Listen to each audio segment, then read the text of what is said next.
What's up everybody, Basement45 Games here, and today we're diving into some games that are not from the usual AAA giants, the same studios, currently speedrunning how fast they can drain your wallet, reboot your favorite series, or do a lazy sequel just to destroy its personality, and shove a personal belief or a deep narrative in your face, while gameplay just sits in the back like an abandoned puppy in the rain. And you know what the best part is?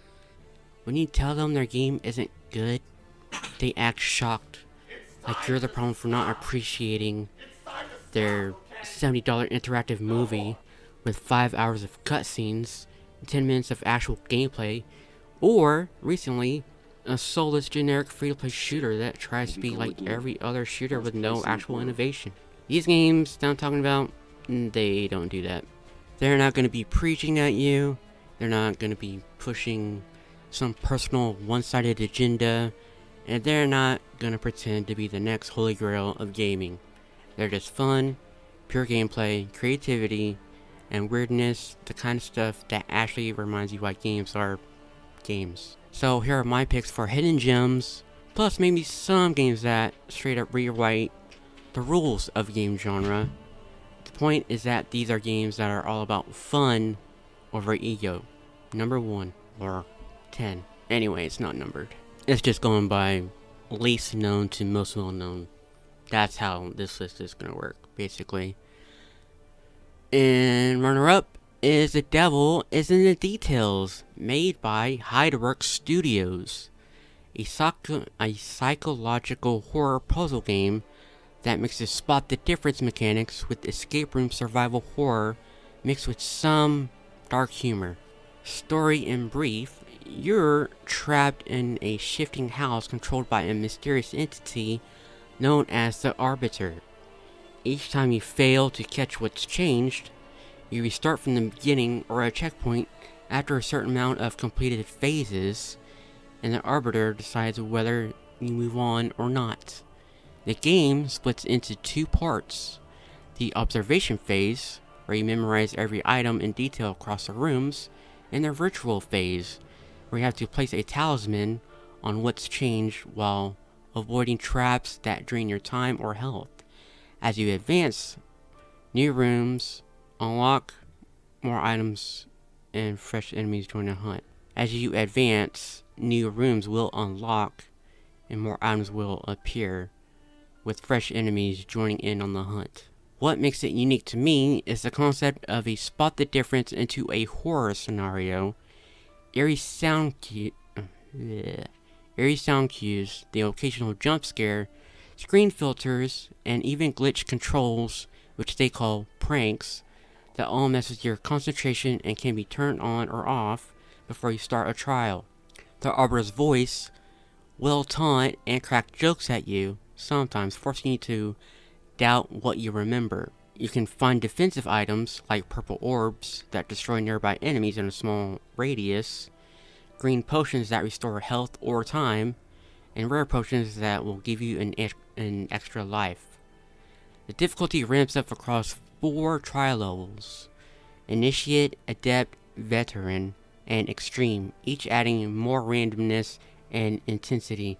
One of the most fun moments I had was while streaming it was when the actual developers showed up mid-game and started messing with my controls, even adding voices to throw me off.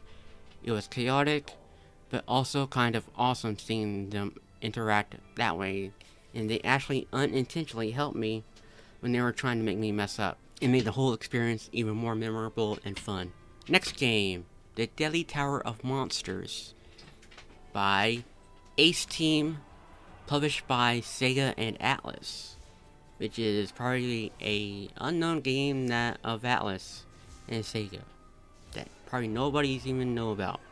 This is why I go through these games, to find hidden gems and games nobody knows about. That just stands out to me. Anyway, it's a top-down action-adventure game presented like a low-budget 1950s to 60s sci-fi B-movie.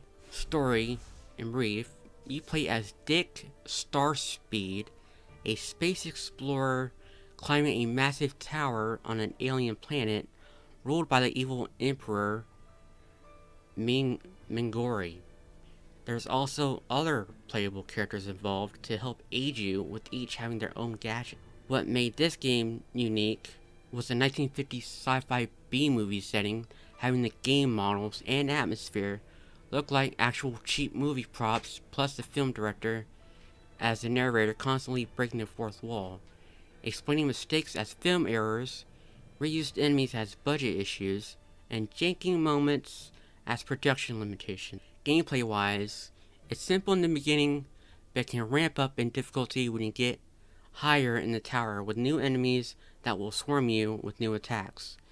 Overall, it's fun, engaging, and short, with solid melee combat, ranged weapons, gadgets, with light puzzles and platforming. But the B-moving framing turns everything into a joke that actually enhances the experience instead of breaking immersion. Next game, which I have actually streamed and enjoyed, is Gori, Cuddly Carnage. You know, that whole crazy cat with a hoverboard that slices evil ponies in half. This game is made by Angry Demon Studio and Wired Productions. Gori feels like an evil Toy Story mixed with Alice Madness Returns, blended with simplified Devil May Cry combat and Tony Hawk hoverboard movement, even though Tony Hawk uses a skateboard, but it's a bit similar. You're a cat riding a hoverboard, fighting twisted toys in cyberpunk cities, toxic factories, evil circuses, and more warp environments. Story in brief of the game: Gori and his AI hoverboard buddy are out to stop an army of mutated toys that are wiping out humanity, turning playtime into a gruesome nightmare. Gruesome and disturbing nightmare. What I found unique was playing as a cat grinding and wall riding with an AI hoverboard that's tied into both combat and platforming puzzles, making the hoverboard feel core to everything. Customization adds some flair, like the color of Gori's fur, clothes, eyes, your hoverboard, and weapons. The attacks are limited to a spin, slam, missiles, and a shield. While all that can be fun, it can get repetitive over time due to how simplified the combat can be. What else made it stand out was the creepy toy designs matched with fast hoverboard combat and platforming action. Next game, which was pretty fun and a lot of reviewers hate it, even IGN, but I never trust IGN. And that game would be Wanted Dead, made by Soul Isle Unlimited, or LTD, published by 110 Industries. It's a third-person action game that mixes cover-based shooting with sword and gun combos. You're part of the zombie unit in Hong Kong, fighting androids, cyborg ninjas, augmented bosses, and spider tanks. The story in brief is that you play as Lieutenant Hannah Stone, a tough-as-nail officer in an elite squad trying to uncover corporate conspiracies while battling waves of enhanced enemies through chaotic missions. What hooked me was the challenge, gun, and katana combo system. Reminded me a bit of John Wick, but more gorier. Of John Wick, parries into brutal executions, and the constant switching between melee and gunplay. And the fact that this game is considered bad or horrible by video game reviewers is what made me want to play it even more. The story's tone is inconsistent, and it wants to be an 80s cop comedy, but doesn't always land, but that gave it a weird charm, like with that Suda 51 touch. You know, that No More Heroes type of vibe. I could at least understand what the story was trying to say, and honestly, if the gameplay is very fun, which it definitely was, and not drowned out by cutscenes and long slow moments, then I'll possibly enjoy it. There are side activities like karaoke, which only plays one song, which is kind of annoying, and ramen contests, which has a variety of different songs to that one, which is weird. And ramen contests even added more personality. Which made it unique was that the throwback arcade toughness combined with stylish executions and strange quirks. The only thing that didn't make sense is that you couldn't deflect bullets with your katana, and only melee attacks. It was nice to play a game that had that early 2000s feel. So some jank in the gameplay, but overall it was fun and challenging for me. The next game is F.I.S.T. Forged in Shadow Torch, which is actually getting a prequel game called Zoopocalypse, I think. TI Games, published by Billy and Anti-Delay. A hack and slash Metroidvania where you play as a rabbit named Rayton with a giant mechanical fist, exploring a diesel punk full of robotic enemies, which are actually robotic dogs. Story in brief, you're Rayton, an ex-soldier rabbit, who picks up his giant mechanical fist to fight back against the robotic legion oppressing Torch City and its animal citizens. The combat stood out to me because the most with the mechanical fist delivering satisfying slams and juggles. The thrill and whip you unlock added variety to your combos, keeping the enemies suspended in the air, reminding me if Devil May Cry was a 2D Metroidvania with limited weapon choices, then this would probably be it. The boss fights were tough but creative and always different. Challenging but different. Exploration tied directly into grinding coins for upgrades, finding collectibles for weapon skins, health and skill meter boost upgrades, and using your weapons as tools for traversal and platforming, which I enjoyed. The only drawback is a slight delay when switching weapons, making combos less smooth to perform. What made it unique was the blending Metroidvania exploration with fast-paced hack-and-slash brawling that felt smooth at some points. On to the next game, which is kind of an underrated game, to be honest. And that game is Atlas Fallen: Reign of Sand. Made by Deck 13 Interactive, published by Focus Entertainment. A third-person action RPG with fast-moving combat on the ground and in the air. Story in brief. You play as a nameless hero who finds a gauntlet tied to a fallen god. Using its powers, you rise against the oppressive forces ruling the desert world while uncovering ancient secrets buried in the sand. The fast-paced combat was the best part. It felt fluid and kept momentum in attacks, dodging, and parrying. The longer you stayed aggressive, the bigger and stronger your weapons became.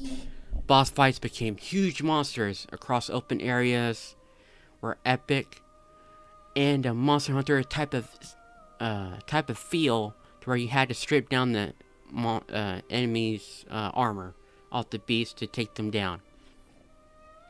The world, however, felt a bit too big and empty, with towns too spread out, but I did enjoy the armor set and skill system, which can also be limiting, which I'm about to bring up, which can give you a variety of how you want to build your character's playstyle, kind of like a class system in an RPG, like a tank, a support, and all damage roll. Although you're locked into full armor sets, instead of mixing pieces of armor, there are transmog options to at least give some customization. But what made it unique was how both traversal and combat revolved around speed and momentum. Also having to stay in the air fighting flying big enemies was really cool. This game does have multiplayer, but I never touched it. But I'm sure it's a great time with other people. I personally just prefer playing solo, even though I do like playing with friends sometimes. The next game, made by one person, and it's only 2 hours long, and I wish it was a lot longer. And that game would be Bright Memory Infinite, made by FYQD Studio, published by Playism. A first-person shooter with hack-and-slash elements and platforming that keeps the momentum going. The story, in brief, you play as Sheila, or Shelia, an agent investigating a strange weather phenomenon that drags you into an island full of mercenaries, ancient ruins, and mythic beasts tied to old Chinese legends. What I enjoyed was chaining everything together, like guns, swords, and powers. The EMP abilities let me pull or push enemies. The alternate gun modes hit hard when upgraded. The sword could fire wave projectiles, and the bionic fist delivered huge slams and rocket punches. The platforming wasn't always smooth. Raw running has to feel precise, and there was one stealth section that clearly did not fit the pace of the game, and it was pretty pointless. But the rain-soaked island and the ancient ruins gave it a cinematic feel, which there'll be a more cinematic feel once you play through the later stages of the game. What made it unique was how the enemy variety went from a military shooter, from military soldiers, to gladiator enemies that attack with arrows, swords, and shields. Plus stone enemy, animal creatures, and more. I enjoyed how fluid it felt to link so many abilities into one flow. There's not much to talk about in this game, as it's a pretty simple premise story-wise. You just run, shoot, slash, parry attacks, and use your abilities to reach your goal to the final boss. The length is only 2 hours. There's bosses that can be a total bullet sponge. I beat it on all difficulties, which just have you just take more damage from enemies. The combat is fast-paced, linear level structure, which is what really made me want to keep playing it each time. Short, fast, and to the point. Great game. And the next game is by All Possible Futures and published by Devolver Digital, which always brings out indie hits that are well unknown. This one gave me a retro Legend of Zelda feel, but in a storybook kind of way. An adventure game that flips between 2D storybook pages and 3D environments while shifting genres to keep you engaged. And I recently just beat it last week, which was very fun, and can be really challenging near the end. The story in brief is that you play as Jot, a storybook hero, who discovers the villain that wants to escape the book and rewrite destiny. To stop him, Jot has to jump between the book's pages and the real 3D world.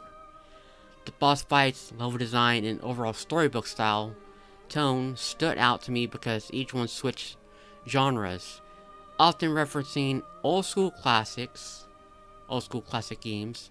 The platforming and puzzles used the 2D to 3D switching in clever ways, like having to jump out of the 2D book to solve a puzzle in the 3D world of someone's bedroom to go back in and see what changed.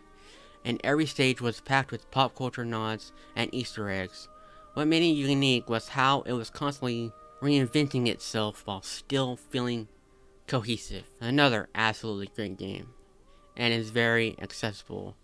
There are accessibility options if you want to cheese your way out of the whole game. The next game is, which has been one of my favorites of all time that I have beaten multiple times and just can't stop playing. And that, in fact, would be Ghostrunner, made by One More Level, published by 505 Games. A first-person action platformer built around speed, precision, and one-hit kill combat for you and your enemies. The story, in brief, you play as a fallen guardian Ghostrunner climbing a massive cyberpunk tower ruled by the keymaster named Mara. What made it unique was the first-person fast-paced action platforming parkour with one-hit and kill combat with wall running, dashing, grappling, deflecting bullets, ninja abilities, and instant retries. One mistake means death, but the game reloads so fast it turns failure into learning instead of rage, which I admit I have had my moments of raging, but I got used to it, so I don't rage as much anymore or at all. It fully commits to the gameplay first design and never apologizes for it. This game is all about fast pacing as the story dialogue keeps going when you're moving through the levels with little to no cutscenes, except just a brief character or boss introduction and a battle ending. As you've all known, I did a review of this game and beat it multiple times because it's so fast and addicting. I did play and beat Ghostrunner 2, but I didn't get that fast-paced linear action like the first one did because the levels are more open and expanded, which has a motorcycle level that's almost like an open world zone, which I did not like, except for the boss at the end, and that really slowed the game down for me. Next game that everybody should know, and everybody apparently has some, criticisms about. Now it'd be Clair Obscur Expedition 33, which, that small game that won multiple Game of the Year awards. And this game was made by Sandfall Interactive, published by Kepler Interactive, and it was from the small teams of Ubisoft. So let that sink in. A painted world, turn-based RPG that rethinks how the genre plays. Because I'm not sure most games have actually done this before, but this is just me. Because this is the first turn-based game I've experienced with these kind of mechanics blended in together. The story in brief is that you follow a group of outcasts known as the Expedition on a journey to stop the Paintress, a godlike figure who waits each year to erase another number from existence on a monolith in the distance, which in this time it's 33. What stood out to me wasn't just the world or the art, it was how it made turn-based combat feel more engaging and alive, at least to me, just to make that clear. During enemy turns, you're not just waiting, you can dodge, parry, and jump in real time. There's a picto system and Lumina points that will allow for deep build variety, and in a new update, you can even set loadouts for your party members, which is a must-needed update when going against different types of enemies and bosses. It might not be a hidden gem like the others, but its innovation earns it a spot here on my list. This game made me want to experience other turn-based games that have a more engaged system with it, and I think it's just me, this game scratches that itch. I've played tons of turn-based game systems that have basic action hack and slash combat, and then just stop and then go into turn-based combat, and then that was it, and then it just switches back and forth. Like I think it's the Trails of Cold Steel games, or the Trail of Cold Heroes, something like that. Something Horizon. Trails Beyond the Horizon, those games. Goes into turn-based, but that seems like where the game system stops being actively engaging and turns to a standstill and wait approach with no option to defend yourself. I think this game has a balance between the two. This game has you always engaged in combat with a free aim system to expose enemies' weaknesses, having a free turn with a base attack and dodge, parry, and jump system. The only slow part is choosing your next move, which can be faster when you know what to choose, and your free aim shots can be really strong and you wouldn't even need to choose your next move from your ability list options. So anyway, great game, really engaging combat, turn-based system, and I bought the 8 CD physical soundtrack because it was so good. In conclusion, these are my point is that great graphics and long stories don't always make a game great. Fun and unique gameplay styles do. Every title here reminded me why I love games in the first place. Creativity, challenge, active engagement, and the feeling of discovery. If you've played any of them, tell me your thoughts, and if you've got your own list of hidden gems or games that changed how you see a genre, drop them in the comments. I'm always looking for the next one that surprises me. And with that said, have a good day. Peace out.